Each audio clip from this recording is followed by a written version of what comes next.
여호수아서 10장 1절부터 15절까지 말씀이에요. 여호수아서 10장 1절부터 15절까지입니다. 오늘 시간 같이 한번 저와 여러분 한 절씩 교도하겠습니다. 그때 여호수아가 아이를 빼앗아 진멸하되 여리고와 그 왕에게 행한 것 같이 아이와 그 왕에게 행한 것과 또 기브온 주민이 이스라엘과 화친하여 그 중에 있다함을 예루살렘 왕 아도니세덱이 듣고 크게 두려워하였으니 이는 기브온은 왕도와 같은 큰 성읍이요 아이보다 크고 그 사람들은 다 강함이라. 예루살렘 왕 아도니세덱이 헤브론 왕 호암과 야르뭇 왕 비람과 라기스 왕 야비아와 에글론 왕 드빌에게 보내어 이르되 올라와 나를 도우라. 우리가 기브온을 치자. 이는 기브온이 여호수아와 이스라엘 자손과 더불어 화친하였음이니라 하매 아모리 족속의 5 왕들 곧 예루살렘 왕과 헤브론 왕과 야무롯 왕과 라기스 왕과 에글론 왕이 함께 모여 자기들의 모든 군대를 거느리고 올라와 기브온에 대진하고 싸우니라. 기브온 사람들이 길갈 지형에 사람을 보내어 여호수아에게 전하되 당신의 종들 돕기를 더디게 하지 마시고 속히 우리에게 올라와 우리를 구하소서. 산지에 거주하는 아모리 사람의 왕들이 다 모여 우리를 치나이다 하매 여호수아가 모든 군사와 용사와 더불어 길갈에서 올라가니라. 여호와께서 여호수아에게 이르시되 그들을 두려워하지 말라. 내가 그들을 내 손에 넘겨주었으니 그들 중에서 한 사람도 너를 당할 자가 없으리라 하신지라. 여호수아가 길갈에서 밤새도록 올라가 갑자기 그들에게 이르니 여호와께서 그들을 이스라엘 앞에서 패하게 하심으로 여호수아가 그들을 기브온에서 크게 사륙하고 베토론에 올라가는 비탈에서 추격하여 아세가 막게다까지 이르니라. 그들이 이스라엘 앞에서 도망하여 베토론의 비탈에서 내려갈 때에 여호와께서 하늘에서 큰 우박덩이를 아세가 이르기까지 내리심에 그들이 죽었으니 이스라엘 자손의 칼에 죽은 자보다 우박에 죽은 자가 더 많았더라. 넘겨주시던 날에 여호수아가 여호와께 아뢰어 이스라엘 목전에서 이르되 태양아 너를 기브온 위에 머무르라. 달아 너도 아알론 골짜기에서 그리할지어다 하매 태양이 머물고 달이 멈추기를 백성이 그 대적에게 원수를 갚기까지 하였느니라. 야살의 책에 태양이 중천에 머물러서 거의 종일토록 속히 내려가지 아니하였다고 기록되지 아니하였느냐. 여호와께서 사람의 목소리를 들으신 이 같은 날은 전에도 없었고 후에도 없었나니 이는 여호와께서 이스라엘 위하여 싸우셨음이니라. 함께 읽겠습니다. 여호수아가 온 이스라엘과 더불어 길갈 진영으로 돌아왔더라. 아멘. 할렐루야. 네, 아멘. 우리 하나님이 늘 우리의 기도에 응답하십니다. 여러분 믿으시죠? 네. 이제 얼마 전에 한 좋은 소식이 들렸어요. 우리 교회 집사님 중에 한 분이 아이를 가지셨습니다. 생명을 가졌다는 건 참 좋은 거죠. 제가 오늘 이제 아침에 집사님 얘기를 좀 할 것 같아요. 근데 이름은 얘기 안 할게요라고 말했더니 아마 목사님 이름을 얘기 안 해도 다 알 거예요. 그러더라고요. 이제 어떤 얘기였냐면 이제 아이를 가지고 처음에 좀 이제 뭐 뒤늦게 그죠? 이제 아들 둘이 있는데도 불구하고 아이가 있다 보니까 조금 염려도 되고 걱정도 되고 그리고 이제 기도를 하면서 이제 그 시간을 잘 보내왔고요. 이제 중요한 것은 무엇이냐면 이제 이 아이를 이제 가지게 됐잖아요. 이제 저는 이제 참 이제 아들이 둘이 있으니까 딸이 있었으면 좋겠네요라고 했어요. 근데 이제 오시더니 어느 날 남편이 이제 꿈을 꿨다는 거예요. 꿈을 꿨는데 집안에 아이가 하나가 있더래요. 남자아이가. 야, 너 누구니? 했더니 그 아이가 딱 돌아가면서 아빠, 나 누구잖아라고 하더래요. 그래서 이 남편분이 꿈을 꾸시고 나서 애 이름까지 그때 꿈에서 들었던 이름까지 딱 정해 놓은 거예요. 이제 그 얘기를 듣고 아마 아들일 거예요. 그래서 이름도 다 정했어요라고 저한테 말씀하시는 거예요. 순간이 목사의 좀 이렇게 오기가 발동하기 시작했습니다. 기도를 하면서 하나님 안 되겠습니다. 저 집에는 딸을 주셔야 할 것 같습니다. 왜냐하면 딸이 좀 있어야 된다고 저는 개인적으로 딸이 없으신 분들은 전 개인적으로 좀 저는 딸이 없으신 가정을 볼 때마다 좀 마음에 안쓰러운 부분이 있지만 그러나 또 나름대로 만족하시니까 그죠? 또 둘째가 딸 같은 아들들이 다 있으시잖아요. 이제 딸이 있었으면 좋겠다는 이유는 뭐 비단 그런 이유가 아니라 남편분이 이제 우리 전도 대상자 아닙니까? 이제 교회 나오셔야 되니까 이참에 본인이 꿈꾼 것들 또 본인이 생각한 것처럼 잘 안 돼서 그래서 내 생각처럼 다 안 되는 것들 있구나, 이것이 꼭 맞는 것은 아니구나라는 것을 조금이나마 깨닫는 시간이 돼서 나중에 하나님께로 돌아오는 그 과정에서 만약에 이것마저 맞아봤어요. 그러면 그 다음 꿈꿀 때마다 그 집에 난리가 나는 거예요. 그죠? 이게 다 내 생각처럼 뭔가 세상적인 이런 바램처럼 되면 내 마음대로 다 된다고 생각하다 보면 하나님이 들어올 자리가 없거든요. 그래서 저는 기도했습니다. 하나님, 딸을 주셔야 할 것 같아요. 아들일까요, 딸일까요? 네, 믿음이 있는 대로 답하시는 거예요. 그래서 저한테 연락이 왔죠. 이제 목사님 딸이래요 하는 거예요. 제가 속으로 다행이다, 다행이다. 하나님께서 또 귀한 선물을 이렇게 딸로 주시는구나. 근데 그것보다도 더 좋은 건 이 기회를 통해서도 남편이 하나님께로 돌아오는 그런 좋은 동기가 되었으면 좋겠다 하는 그런 마음이 들었고요. 아마 우리 이 딸이 이 땅에 태어나서 세례받을 전까지는 남편이 돌아오지 않을까요? 여러분 믿음대로 되는 겁니다. 위에서 같이 기도해 주시면 좋을 것 같아요. 이런 일들을 경험할 때마다 참 기도가 하나님께 드려지는 이 기도의 응답이 있구나. 물론 더디게 되는 것도 있어요. 왜 저 사람은 되고 나는 안 될까 생각하면서 기도를 기다리는 사람들도 있어요. 그러나 오늘 여호수아가 드렸던 외침은요, 굉장히 다릅니다. 굉장히 태양을 멈추게 하고 달을 멈추게 하는 그 기도를 해요. 그러면 어떻게 해야 우리도 우리의 기도가 이런 기도의 응답, 삶에서 이런 응답을 받을 수 있을까요? 오늘 이렇게 외침이 시작되는 그 시작이 어떻게 됩니까? 1절 말씀이죠. 1, 2절인데요.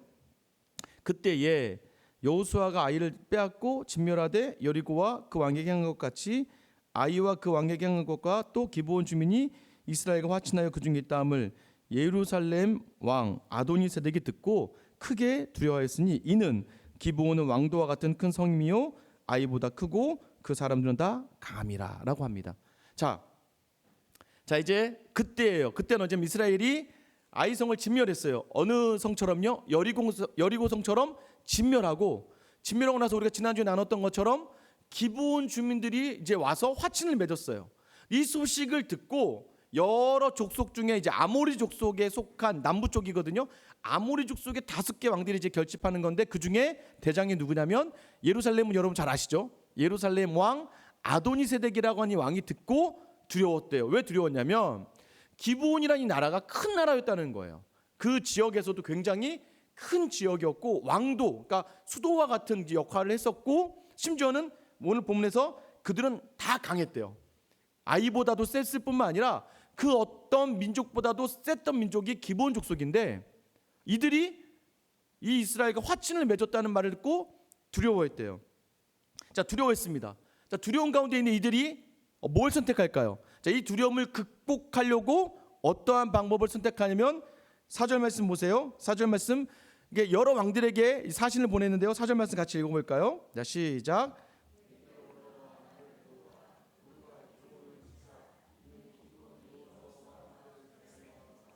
화친하였음이니라 하매. 자, 이제 나를 도와라. 이제 우리가 기브온을 치러 가자는 거예요. 두려움이 왔어요. 두려움이 임하니까 이 두려움을 어떻게 이겨내요? 세상의 힘을 더 늘려서 나 혼자는 힘드니까 나머지 4명의 왕에게 사신을 보내서 이 아모리 족속의 5개 성의 왕들이 모여서 누구를 치냐면 일단 이스라엘은 조금 무서울 수 있으니까 이스라엘과 화친했던 기브온 족속의 본보기를 보여줘야죠. 배신자의 그 최후가 어떤지를 보여주고 싶은 거예요. 이렇게 해서 아도니세덱이 전쟁을 딱 시작하면서 우리는 오늘 성경을 읽었어요. 그 성경의 끝이 어떻게 됩니까? 이 모든 족속이 다 진멸당하죠. 이 소식을 듣고 두려워하였습니다. 자, 여기까지 똑같은 족속이 있어요. 어디냐면 우리 기브온 족속이죠. 기브온 족속 지난주 9장 24절 말씀인데요. 기브온 족속이 이 이스라엘 앞에 나올 때에 이렇게 고백합니다. 그들이 여호수아에게 대답하여 이르되 당신의 하나님 여호와께서 그의 종 모세에게 명령하사 이 땅을 다 당신들에게 주고 이 땅의 모든 주민을 당신들 앞에서 멸하라 하신 것이 당신의 종들에게 분명히 들림으로 당신들로 말미암아 우리의 목숨을 잃을까 심히 두려워서. 자, 여기까지 똑같죠. 자, 듣고 두려웠어요. 두려운 건 똑같아요. 그러나 반응이 너무 달라요. 한쪽은 무엇이에요? 더 큰 힘으로 말미암아 싸워서 내가 그 배신자를 처단하는 그 힘으로 자기 힘을 과시하려고 하는 사람들이 있고요. 또 한편 어떤 사람입니까? 기브온 족속은 어땠다는 거예요? 자신은요 그 두려움으로 말미암아 이스라엘과 화친하려고 하는, 너희에게 무릎을 꿇고 하나님께로 나오려고 했다는 거예요. 여러분, 여기에서 우리 차이가 무엇입니까?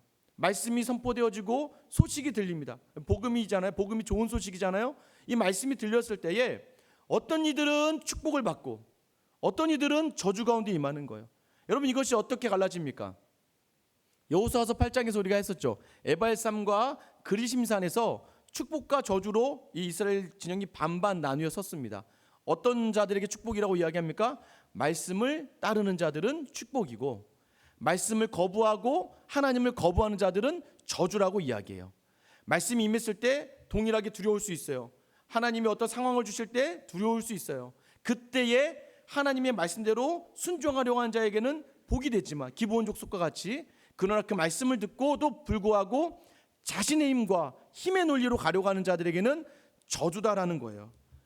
저는 오늘 여러분, 이 예배 자리에 오신 여러분에게 오늘 들려지는 이 말씀이 축복이 될 수 있기를 주님의 이름으로 축원합니다.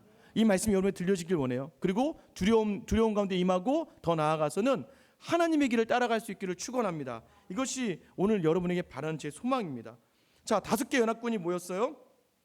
자, 기브온을 포위했습니다. 이제 기브온이 어떻게 했을까요? 6절 말씀 보면 기브온 사람들이 이제 길갈 진영으로 사람을 보내어 여호수아에게 전했습니다. 당신의 종들 돕기를 더디게 하지 마시고 속히 우리에게 올라와 우리를 구하소서. 자, 이제 이들이 막 안달이 났어요. 지금 5개 연합군이니까 기브온이 막 이제 두렵고 엄청나게 많은 사람들이 몰려들었잖아요. 누구에게 도움을 청합니까? 이스라엘에게 도움을 청해요. 자, 여러분, 자, 간절하게 정말 살기 위해서, 자, 거짓으로 화친도 맺었지만 살기 위해서 또 이스라엘에게 도와달라고 해요. 여호수아가 고민이 됐을 것 같아요. 여러분이라면 어떻게 했습니까? 저 같으면 거짓말한 것도 괘씸해 죽겠는데, 그리고 또 하나 좋은 기회잖아요. 어차피 진멸해야 될 족속들인데 자기들끼리 싸우다가 한쪽이 조금 이제 이긴 쪽도 이제 피해를 많이 받았을 거니까 그때 쳐들어가서 다 진멸시킬 수 있잖아요. 그죠? 그렇게 다 진멸시키면 좋은 방법 아닙니까? 그런데요, 저와 생각이 좀 다른 여호수아. 그러니까 제가 여호수아처럼은 되지 않는 것 같습니다. 7절 말씀 보면 여호수아가 모든 군사와 용사와 더불어 길갈로 올라갑니다. 왜 올라갑니까? 왜 올라가야 되나요? 그것은 9장에서 이들이 하나님의 이름으로 화친을 맺었기 때문이에요. 9장 15절 말씀이죠. 여호수아가 곧 그들과 화친하여 그들을 살리리라는 조약을 맺고, 자, 그들을 살리리라 라는 조약을 맺었다는 거예요. 기브온 족속을 죽이지 못하고 그들을 살려내야 되는 조약을 맺은 거예요. 그러니까 이 동맹이 무엇입니까? 이제 우리나라도 뭐 전쟁이 나면 동맹, 미국이 무조건 이제 도와주는 거잖아요. 우리도 동맹이라는 게 이렇게 서로 간에 어떤 위협이 당하면 무조건 도와줘야 되는 거예요. 그 대신에 이 기브온 족속이 종으로서 이스라엘 백성을 섬기잖아요. 어쨌든 이 약속이 있었기 때문에 마지못해 이걸 내가 지켜내야 되나? 하나님의 이름으로 약속은 했지만 마음이 내키지 않아요. 여러분도 그런 때가 많잖아요. 남편과 아내의 약속을 지키고도 이거 지키면서도 마음이 찝찝할 때가 있고 하고 싶지 않을 때도 많아요. 특히 신앙의 자리에서도 마찬가지입니다. 그렇게 약속을 지키고 결단하기도 굉장히 어려워요. 그래서 마지못해 하는 경우도 굉장히 많죠. 그런데요, 오늘 여호수아가 올라는 갑니다. 근데 올라는 가는데 여호수아의 마음은 또 달라요. 여호수아의 심정이 어땠을까요? 8절 앞에 상반절만 읽어볼게요. 8절입니다. 시작. 그때에 여호와께서 여호수아에게 이르시되 그들을 두려워하지 말라. 여기까지만요. 자, 제가 말씀드린 여호수아서에서 가장 많이 나오는 뭐라고요? 두려워하지 말아라. 지금 여호수아는 어떤 상태라고요? 두렵다고요. 올라가면서도 이미 마지못해 나오긴 했는데 여태까지는 다 1대1로 싸움을 해봤어요. 1대1이에요. 근데 처음으로 지금 이제 우리가 이제 뭐 우스갯소리로 뭐 아무리 싸움을 잘해도 우리 뭐 여러 명한테는 안 된다 그러잖아요. 그러니까 지금 여호수아도 올라가면서도요 불안한 거예요. 여태까지 5개 나라와 싸워본 적 없습니다. 어떻게 싸워야 되나? 어떻게 해야 되지? 라고 하면서 올라가면서 차라리 하면 이랬을 거예요. 내가 가기 전에 전쟁이 차라리 끝나라. 한쪽이 진멸당하면 차라리 마음이라도 편할 거 아니에요? 그래서 갔을 거예요. 근데 저는 아마 그 발걸음이 매우 더디었을 거라 생각합니다. 올라는 가는데 원래 이렇게 3일 길이라고 얘기했잖아요. 올라는 가는데 조금 이거 마무리돼. 근데 그 억지로 그 발걸음 막 하고 있는데 그 와중에 하나님의 음성을 주시는 거예요. 뭐예요?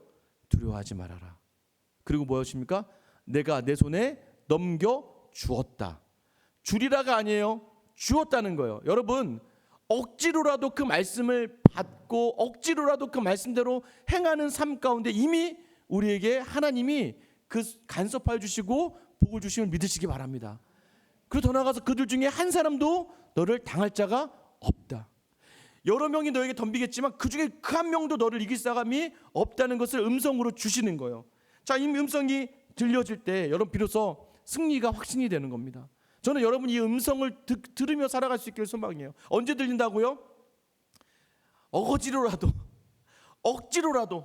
그 말씀을 행하려고 하는 그 발걸음 속에서 하나님은 그 사람에게 그 음성을 주시는 거예요. 여러분 이 음성을 들으며 살아가는 복이 있기를 소망합니다. 여러분 그 거짓으로라도 한 약속 가운데 하나님이요 많은 은혜를 주십니다. 억지로 하는 모든 예배 자리, 섬김의 자리, 여러분 내가 작정하고 했던 모든 일들, 여러분 작정대로 되는 거 아니지만 작정하고 했던 그 기도의 끝에서 항상 하나님께서 응답을 주셨어요.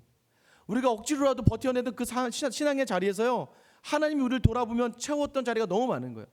이게 성경을 말씀을 전하는 저도 그래요. 말씀을 전하다 보면 지난주 말씀도 이번 주랑 똑같은 것 같고 다음 주 말씀도 이번 주랑 똑같은 것 같고 새벽기도 말씀 더 그래요. 왜냐하면 쭉 가다 보니까 어제 한 말씀이 오늘 한 말씀 같고 오늘 한 말씀이 내일 할 말씀 같고 하면서 쭉 똑같은데 근데 여러분 놀라운 건 무엇인 줄 아세요? 신앙은요 이렇게 가는 거예요. 서서히 가는 겁니다. 서서히. 그러면서 저 끝에서부터 이 끝을 바라보니까 내가 엄청나게, 그래서 우리가 이렇게 얘기하잖아요. 딱 걸어갈 때 1도로 딱 바꾸, 야 1도만 틀어서 가자라고 했는데 1도를 틀어서 걷다 보면 어떻게 해요? 처음엔 1도가 몇 센치도 되지 않지만 그 1도가 1km 가고 2km 가고 3km 갔을 때는 엄청난 격차가 있는 것이죠. 말씀은 이런 자리입니다. 이걸 억지로라도 이 1도를 위해서 가는 그 길이 나중에 엄청나게 많이 내가 변화되고 엄청나게 내 삶에 많은 변화가 있었다는 것을 고백하게 되는 거예요. 이것이 바로 억지로라도 가는 겁니다. 저는요 참 저도 마찬가지예요. 지칠만 하면 이 음성을 주시는 거예요. 지칠만 하면 이 음성 주시고요. 또 때로는 사람들이 이렇게 얘기해요. 야, 너는 왜 바보같이 계속 그 일을 하고 있니? 넌 참 어리석구나 라고 하는 그 자리인데도 불구하고 우리 하나님이 이후에 시간 지나서 돌아보니까 엄청난 복이었다는 것이죠. 여러분 이 복을 여러분이 누렸으면 좋겠어요. 이 음성이 들려지니까 어떻게 합니까? 이 음성만 들려진다면 여러분 지치지 않아요. 9절 말씀 보면요 여호수아가 밤새도록 올라갑니다. 여러분 이제는 달라지는 거예요. 이제 그 발걸음이 더 빨라지는 거예요. 그리고요 그 밤새도록 그 자리까지 가는 데까지가 목적이. 자, 막 올라가서 이제 그 기본 지역에 도착 딱 하는 순간부터 자 10절부터 12절 제가 쭉 읽어 나갈 건데요. 여러분 빨간색을 중심으로 해서 이 빨간색을 좀 이렇게 집중하시면서 보시면 됩니다. 제가 쭉 읽어 드릴게요. 여호와께서 그들을 이스라엘 앞에서 패하게 하심으로 여호수아가 그들을 기본에서 크게 사륙하고 베토론에 올라간 입탈에서 출격하여 아세가와 막가다까지 이르니라. 그들이 이스라엘 앞에서 도망하여 베토론의 비탈에서 내려갈 때에 여호와께서 하늘에서 큰 우박덩이를 아세가 이르기까지 내리심에 그들이 죽었으니 이스라엘 자손의 칼에 죽은 자보다 우박에 죽은 자가 더 많았더라. 여호와께서 아모리 사람을 이스라엘 자손에 넘겨주시던 날에 여호수아가 여호와께 아뢰어. 여기까지만 읽어볼게요. 자 보세요. 제가 강조했던 바가 뭡니까? 자 여호수아는 왔을 뿐이에요. 근데 그 다음부터는 누가 전쟁에 개입하십니까? 여호와께서 패하게 하셨고 10절이죠. 11절은 어떻게 돼요? 여호와께서 큰 우박덩이를 내리심에 자 우박에 죽은 자가 더 많았대요. 12절은 어떻게 됩니까? 여호와께서 이스라엘에게 넘겨주셨다는 거예요. 자 이제 싸움의 주도권이요 여호수아는 그저 순종하고 억지로 나왔던 발걸음 속에서 음성을 듣고 조금 더 빨리 나왔어요. 여기까지였는데 이제 하나님이 일하시는 거예요. 도착한 이 모든 일에 하나님이 개입하시고 하나님의 은혜를 부어주시고 하나님이 전쟁의 주관자가 되어주셔서 이 전쟁을 이끌어 가시는 거예요. 저는 이 마음이 뭔지 알 것 같더라고요. 그러니까 제가 담임이 돼서 보람이 있는 자리는 뭐냐면 우리가 이제 코로나로 인해 한 2달 정도의 시간을 보내지 않았습니까? 저도 이제 어려움 마냥 좋은 건 아니지만 다들 여러분 형편과 상황이 그렇게 좋아지지 않잖아요. 또 삶의 패턴이 달라지잖아요. 아이들 집안에 아이들하고 계속 있다 보면 엄마들이 제정신일 수가 없죠. 그리고 아빠들도 마찬가지죠. 이제는 코로나 때문에 나가지도 못하고 재택근무 같은 거 하면 오히려 아빠들이 별로 안 좋아하더라고요. 집에 있으면서 집안에 있으면서 아이들 챙겨야 되고 같이 해야 되는 것들이. 그런데 그 시간들을 보내면서 또는 경제적으로 또 자영업 하시는 분들은 사업이 되지 않으니까. 그런데 저는 우리 교회 우리 가정들을 돌아보면서 제가 참 감사했던 건 하나는 뭐냐면요. 물론 경제적으로 더 좋아지는 상황은 아니지만 그럼에도 불구하고 이 상황 속에서 감사의 것을 누리며 살아가는 우리 성도님들을 바라본다는 거예요. 어렵고 힘든 중에서도 믿음의 자를 지켜내고 말씀의 자를 지켜냈을 때 하나님께서 경제적으로도 물론 쉽진 않지만 감당하게 하실 정도로 허락하시고 또 그 가운데서 나누고 섬기고 또 교회, 주님을 향한 교회를 온전하게 바라볼 수 있는 그 내주신 게 저에겐 큰 보람이더라고요. 들어보는 이렇게 보람들을 이렇게 들어보면 하나님 주신 은혜들이 그 순간순간에 있어서요 참 감사했어요. 아 그래도 우리 교회 성도님들 중에서 정말 힘들고 막 정말 막 저에게 막 목사님 저 죽을 것 같아요 까지는 아직까지는 거기까지는 아니어서 그래도 감사합니다라고 이야기하시는 분들이 많아서 제가 참 감사한 보람이 있어요. 왜 그랬습니까? 오늘 여호수아처럼 이 일들을 감당하기 때문입니다. 그런데 여러분 더 큰 기적이 오늘 있는 거죠. 12절 후반절이죠. 여호수아가 여호와께 아뢰어 이스라엘 목전에 이르되 자 태양아 너는 기브온 위에 머무르라 달아 너도 아얄론 골짜기에 그리할지어다. 여러분 이게 성경의 전후무한 일이 발생합니다. 이제 이스라엘 백성들이 전쟁에 승리합니다. 많은 이제 적군이 죽어나가요. 그러니까 진멸을 시작했어요. 근데 하나님께서 분명히 이러신 게 있어요. 뭐냐면 진멸을 해야 돼요. 그러다 보니까 지금 뭐가 문제예요? 해가 이제 질 것 같으니까. 그랬더니 이 13절에 보세요. 태양이 머물고 달이 멈추기를 백성이 그 대적에게 원수를 갚기까지 하였느니라. 자, 여호수아가요 전쟁을 하다가 태양을 멈추게 하고요 달을 멈춰버려요. 그래서 이거 가지고 굉장히 저희가 이제 한창 성경에 관심이 많았을 때 어떤 분이 이제 이걸 가지고 막 그러니까 해석을 하시는데 이 히스기야 왕이 죽게 됐어요. 죽게 돼서 그가 하나님께 기도합니다. 하나님 15년만 더 살게 해주세요. 기도합니다. 하나님이 15년을 더 살게 하세요. 그래 하나님 15년을 살게 하신 표징을 보여주세요라고 하니까 해를 10도 정도 뒤로 가게 합니다. 거기 그 사건 하나. 오늘 태양이 머무르고 달이 머무른 사건 하나 해서 어떤 뭐 나사에서 뭐 조사를 했더니 이걸 다 기록해 보니까 정확하게 하루가 비더라. 이게 정말 성경이 맞다라고 하던 그 얘기를 저도 전도사 때는 맞는 것처럼 얘기한 적이 있습니다. 알고 봤더니 그게 다 잘못된 정보더라고요. 뭐 이 해석하기 나름이지만 뭐 그런 거 아니라 그러더라고요. 이 사건 너무나 놀라운 일이기 때문에 여러 가지 해석이 있지만 결론 여러분 그러니까 너무 많은 걸 신학적으로 해석하려고 하다 보면 머리가 너무 아픕니다. 그러나 성경은요 아주 간단 명료하게 답을 주고 있어요. 14절입니다. 같이 한번 읽어볼까요? 자, 시작. 여호와께서 사람의 목소리를 들으신 이 같은 날은 전에도 없었고 후에도 없었나니 이는 여호와께서 이스라엘 위하여 싸우셨음이니라. 그냥 하나님이 그 기도를 들으셨다. 하나님 들으시고 그냥 그 시간에 멈추게 하신 거예요. 그러면 자 전에도 없었고 후에도 없었다. 그럼 앞으로 이런 일이 일어나지 않을 거다라는 거예요. 그럼 우리가 이 성경을 뭐하러 읽고 이 말씀을 왜 우리가 봤습니까? 이 말의 의미는 뭔지 아세요? 그렇게 외치는 그 기도는 반드시 응한다라는 것을 역으로 강조하고 있는 거예요. 하나님을 향하여 이 여호수아 같은 외침, 이 외침에 이 기도를 하는 사람의 그 기도를 하나님이 들어주신다는 건데 그러면 이 외침이 정말 어떤 의미가 있는 건가요? 왜 여호수아는 여기서 태양과 달을 멈추게 했을까요? 그 본질은요 다릅니다. 여러분 지금 전쟁을 하고 있는 지역이 어디인지를 봐야 돼요. 10절 말씀에 보면 어디라고 이야기합니까? 그들이요. 자 10절 말씀에 보면 기브온에서 크게 사륙하고 자 사륙기에서 시작했어요. 이들 도망가요. 어디까지요? 벳호론까지 갑니다. 자 벳호론이라는 우리가 이제 베델 그럼 하나님의 집이에요. 벳호론 그러면 호론의 집이에요. 호론은 뭐냐면 구덩이라는 표현입니다. 구덩이의 집, 땅굴 같은 집이 많은 곳이에요. 근데 이게 지금 어디에 있냐면 기브온 땅에 있는 곳입니다. 기브온 땅에 있는 벳호론, 이 구덩이가 많은 지역이에요. 그럼 여기는 지금 왜 있는 지역이냐면 여러분 이 고대 근동, 이 중세도 그렇지만 강성한 나라들, 여러분 강성한 나라들의 그 강성한 나라들이 가지고 있는 게 많이 있어요. 군사력이 많아야 돼요, 맞죠? 문화가 발달해요. 그러면서 하나가 또 뭐가 발달합니까? 종교가 발달해요. 항상 그 성장하는 도시의 그 중심에는 뭐가 있냐면 종교가 있어요. 종교가. 그래서 항상 그 고대 근동까지는요. 우리나라도 예전에 고조선 이럴 때마다 항상 무슨 신 같은 게 하나씩 다 등장하잖아요. 그러니까 신과 신의 전쟁입니다. 이 기브온 족속이 섬기던 신이 있어요. 벳호론 지역이 바로 그 제사를 지내고 그를 기념하는 지역입니다. 이 지역이 무엇이냐면 이 기브온 족속이 섬기는 신은 바로 태양신과 달의 신을 섬겼던 거예요. 이 지역에서요, 이 여호수아가 전쟁을 시작하면서 이 지역이 그동안 태양을 섬기고 달을 섬기는 지역이었다는 거예요. 여호수아는요, 그게 싫은 거예요. 여호수아의 외침 무엇입니까? 이 땅에 많은 사람들이 신으로 섬기고 있는, 하나님을 온전한 하나님으로 섬기지 않고 하나님을 대신하여 섬기는 태양과 달에게 명령을 하고 있는 거예요. 그래서 이 명령은 어떤 의미를 줍니까? 제가 창세기 말씀 전할 때 우리가 나누었는데요, 태양과 달은 왜 있는 거예요? 우리를 위해서 있는 거예요. 태양과 달은 하나님이 우리를 위해서 창조하신 거예요. 그런데 많은 사람들이 우리를 위해서 창조되어진 피조물을 바라보면서 그것이 마치 신인 것처럼 따르고 섬기는 것에 대한 분노를 담아내고 있는 겁니다.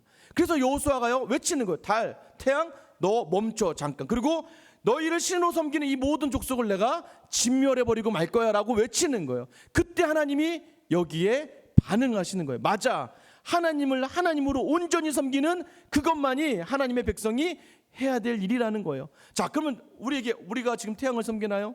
달을 섬기나요? 그러지 않죠. 그런데 우리는 왜 우리에게 오늘 이 말씀을 주시는 거예요? 그럼 우리는 왜? 우리는 태양 하나님으로 섬기지 않는데? 달 그냥 달덩어리지. 오늘 시작할 때 여호수아와 같이 분노하던 사람 한 사람이 있습니다. 여호수아가 오늘 분노하잖아요. 누가 분노했습니까? 아도니 세덱이 분노합니다. 왜 굳이 왕 중에 예루살렘의 왕이라고 하면 되지 아도니 세덱을 강조하면서 그 이름을 등장시키냐? 자, 우리 세덱이 아가씨가 아닙니다. 아도니 세덱. 이 세덱이, 여러분 멜기세덱 기억나요? 예전에 예루살렘에 아브라함이 예루살렘 왕 멜기세덱에게 이 11조를 드렸던 장면 창세기에 나옵니다. 세덱이라는 의미는 무엇이냐면요, 의란 뜻이 있습니다. 의란 뜻이 있어요. 그러니까 아돈이라는, 우리 아도나이 아시죠? 아도나이, 주님이란 뜻이에요. 그러니까 아돈이라는 것은 뭐뭐의 주인이다라는 뜻이에요. 그럼 세덱이 뭐라고 했어요? 의라고 했잖아요. 의. 그러니까 의의 주인이다라는 의미를 가지고 있어요.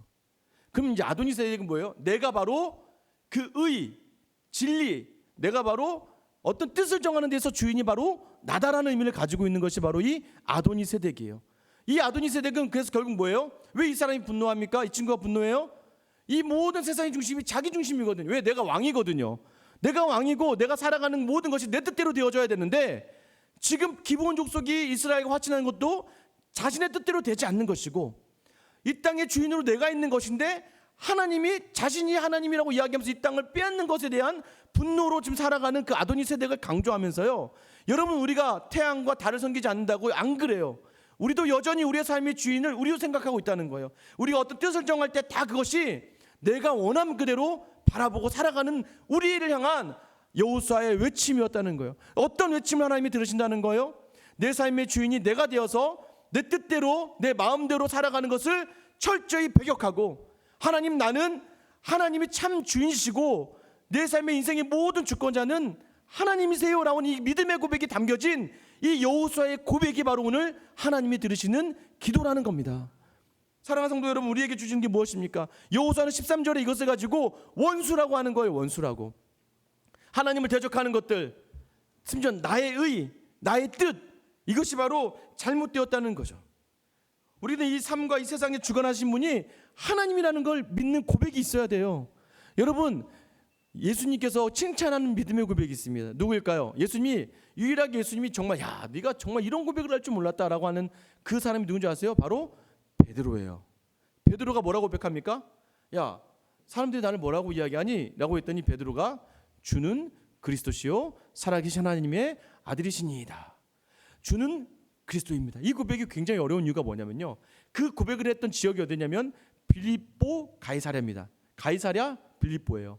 그럼 왜 가이사랴라는 황제 이름이 붙여진 유대의 유일한 도시예요.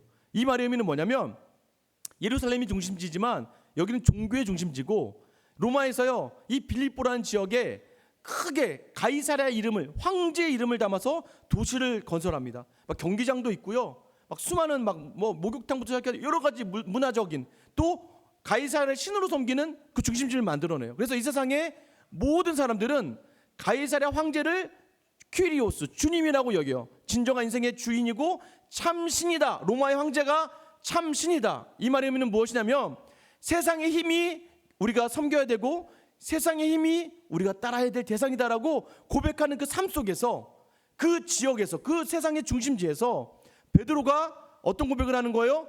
그것이 아니라 로마의 황제가 주가 아니라 예수 그리스도께서 주님이십니다.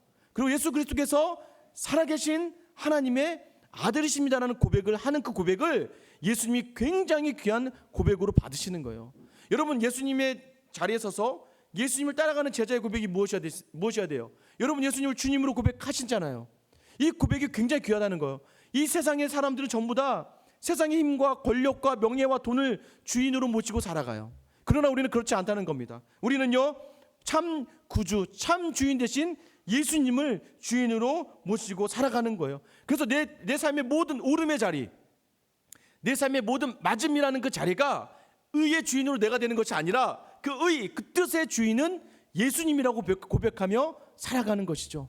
그래서 우리 여호수아의 고백은요, 내 삶의 주인은 하나님이십니다. 내 삶의 모든 결정은 주님이 하시는 것입니다. 주님, 이 세상의 모든 것들을 배격하고 배척합니다. 이 세상의 모든 것들을 따르지 않고 오직 주님만 따릅니다라는 이 고백 속에서 하나님 반드시 그 기도를 귀하게 여기시며 응답해 주신다는 것입니다. 여러분, 오늘 어린이 주일이잖아요. 어린이 주일, 어린아이와 같지 않으면 천국에 들어가지 못한다는 거예요. 여러분, 어린아이와 같습니까? 왜 어린아이와 같음을 강조할까요? 겸손하라고요? 어린아이처럼 겸손하면 된다는 것인가요? 그것을 이야기하는 것이 아니에요. 그것만 이야기하는 건 아니에요. 가장 중요한 건 무엇입니까? 어린아이들, 지금도 보세요. 우리 이제 아이들 와 있지만 아이들 어떻게 해요? 아빠 엄마 옆에서 떠나질 않잖아요. 엄마 아빠가 챙겨주지 않으면 살아남을 수 없는 존재들입니다. 살아낼 수가 없어요. 밥 챙겨주지 않고, 먹을 거 챙겨주지 않고, 입히는 거 챙겨주지 않으면 도저히 혼자 할 수 없는 존재예요. 그러니까 그런 아이들은 부모의 손에 붙들려 살아야 돼요. 부모의 손에만 의존해야 돼요. 그 의존성, 오직 예수님만, 오직 하나님만 의존하며 살아가지 않으면 천국에 들어오지 못한다라는 거예요. 그래서 어린이 주일날 우리에게 주시는 이 말씀은 여전히 세상의 주인이 내가 아니고, 세상의 주인이 돈과 권력과 명예가 아니고 세상의 권세자들이 아니라 이 세상과 내 삶의 주인은 오직 하나님이십니다라는 이 어린아이 같은 고백 속에서 하나님 우리의 삶을 이끄시고 우리를 천국으로. 그래서 오늘도 여전히 여호수아가 말도 안 되는 어거지적으로 말씀을 순종하는 그 삶 속에서도 그 말씀을 통해서 이루신 것처럼 우리의 삶 속에서도 여전히 변화되지 않는 우리를 이끌어 가시는 거예요. 2020년 여지껏 경험해 보지 못한 코로나 사태입니다. 여러분, 너무나 힘들고 어려워요. 이것도 힘들고 저것도 힘들고. 근데 저는 확신하는 게 있습니다. 여러분, 정말 주님만 의지하면서요, 정말로 우리가 세상에서 보면 야, 이 바보같이 뭐하고 있니 넌 여전히 그 일을 행하고 있니? 여전히 우리로 하여금 하나님은 결단을 원하시고 하나님 평신하기를 원하세요. 하나님만 온전히 바라보기를 원하세요. 근데 우리의 머리는요, 자꾸 아도니스 대가처럼 나의 생각과 의가 강해서 자꾸 내 생각이 맞다고 하면서 그걸 택하려고 해요. 그러면서 여전히 아둥바둥하는 거예요. 여러분, 하나님 앞에서 좀 간절해 보세요. 기브온 족속처럼이라도 좀 간절하게 하나님 붙드시던가, 아니면 어거지라도 여호수아처럼 주님 주신 말씀에 순종하면서 그 하나님을 향하여 나아가던가. 그러면 하나님 반드시 우리에게 음성 주실 거예요. 어떤 음성입니까? 두려워하지 말아라. 내가 너희 손에 넘겨주었으니 그들 중에 한 사람도 너를 당할 자가 없을 것이다. 여러분, 이 시간이 길어질 때마다 저를 포함한 여러분, 우리 모두가 다 불안하지 않습니까? 괜히 근심이 되고 염려가 되지 않습니까? 언제까지 이렇게 가야 되는 거예요? 이러다가 무슨 일이 생기면 어떡하나? 이러다가 어떡하지 하는 여전한 우리의 마음 속에서 오늘 이 말씀 주시는 건 그래도 그 순간에도 여전히 하나님의 자리에 서서 하나님을 향하고 내 뜻이 아니라 하나님 뜻대로 간절히 붙들고 나아가며 그 자리에 서서 음성을 듣고 부르짖는 그 부르짖음을 우리 주님이 들어주신다는 겁니다. 오늘 시간 그 외침의 소리를 내어서 하나님께 우리의 모든 기도의 제목이 하나님 뜻대로 응답받아지는 귀한 은혜가 있는 시간 될 수 있기를 예수님의 이름으로 축원합니다. 우리 시간 같이